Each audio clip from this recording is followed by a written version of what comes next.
यह कहानी है उस प्रेम की जिसने सृष्टि बनाई और फिर खुद को मौन कर दिया।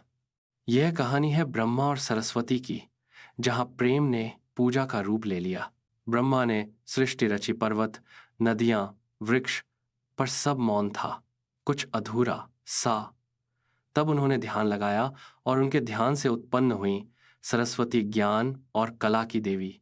ब्रह्मा ने जब सरस्वती को देखा तो पहली बार सृष्टि में ध्वनि गूंजी, वीणा की झंकार, सृष्टि में गति आ गई। ब्रह्मा ने कहा, तुम मेरी रचना हो, पर अब तुम मेरी प्रेरणा बन चुकी हो। ब्रह्मा सरस्वती से आकर्षित हुए, पर सरस्वती समझ गईं कि यह प्रेम बांधना नहीं, उन्नति करना चाहता है।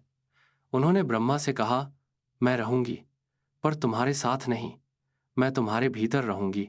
ब्रह्मा ने 4 मुख बनाए ताकि हर दिशा में सरस्वती को देख सकें, पर शिव प्रकट हुए और कहा, जो प्रेम पूजा बन जाए उसे निगाहों में नहीं, हृदय में रखना सीखो।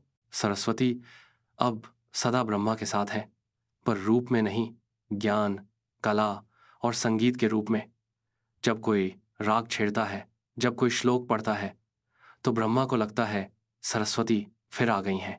ब्रह्मा ने कभी सरस्वती को बांधने की कोशिश नहीं की।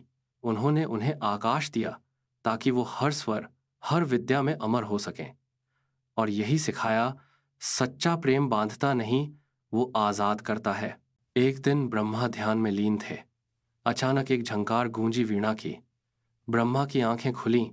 ना कोई था, सिर्फ एक मधुर राग जो वर्षों से सुना नहीं था।